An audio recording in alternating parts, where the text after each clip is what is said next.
ಬಂದ್ಬಿಟ್ಟು ಸೈಜ್ ಬಂದ್ಬಿಟ್ಟು 4.75 7.75 ಇದೆ. ಈ ಮ್ಯಾಟ್ನ ನೀವು ಯೂಸ್ ಮಾಡ್ತಾ ಇದ್ದೀರಾ? ಎಷ್ಟು ತಿಂಗಳಿಂದ ಯೂಸ್ ಮಾಡ್ತಾ ಇದ್ದೀರಾ? ನಾವು 5 ತಿಂಗಳಿಂದ ಯೂಸ್ ಮಾಡ್ತಾ ಇದ್ದೀವಿ.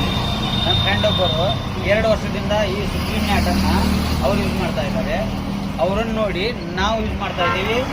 ಇದ್ರದ್ದು ಕಂಪ್ಲೀಟ್ ಅಂತೂ ಇಲ್ಲ, ಆದರೆ ಭಾಳ ಅಂದ್ರೆ ಭಾಳ ಲಾಭಕಾರಿಕ ಮ್ಯಾಟ್ ಇದೆ ಸುಪ್ರೀಂ ಮ್ಯಾಟ್. ಅಣ್ಣ ಇದು ಕಟ್ ಆಗೋದು ಆ ಥರ ಏನಾದ್ರು ಮಡಚಿದಾಗ ಹಿಂಗ ಸಿಳ್ಳೋದು ರಬ್ಬರ್ ಮ್ಯಾಟ್ ಥರ ಏನಾದ್ರು ಆಗತ್ತಾ? ಏನು ಕಂಪ್ಲೀಟ್ ಇಲ್ಲ ಇದು. ಪ್ರತಿಯೊಬ್ಬ ರೈತರು ಇದನ್ನ ಪರ್ಚೇಸ್ ಮಾಡ್ಬೋದು. ಅಂದ್ರೆ ಈಗ ನೀವು ಯೂಸ್ ಮಾಡಿದ್ರೆ ಬೇರೆ ರೈತರಿಗೂ ಇದನ್ನ ಮಾಡ್ತೀರಾ? ಕೊಡ್ಬೋದು ಸರ್. ರಬ್ಬರ್ ಮ್ಯಾಟ್ಗಿಂತ ಇದೇನ ಮ್ಯಾಟ್ ಇದೆಯಲ್ಲ ಈ ಸುಪ್ರೀಂ ಮ್ಯಾಟು, ಇದ್ರೊಳಗೆ ಕಂಪ್ಲೀಟ್ ಏನೋ ಆಗ್ತಾ ಇಲ್ಲ. ಹೇಳ್ತಾ ಇದ್ದೀನಲ್ಲ, ಇನ್ನು ಪ್ರತಿಯೊಬ್ಬ ರೈತರು ಇದನ್ನು ಪರ್ಚೇಸ್ ಮಾಡ್ಬೋದು. ಅಂದ್ರೆ ಮಣ್ಕಾಲದು ಕಟ್ಟೋದು ಏನಿಲ್ಲ ಸರ್, ಮಣ್ಕಾಲು ಅಷ್ಟೇ ಅಲ್ಲ ಸರ್, ಹಾಲು ಸಹಿತ.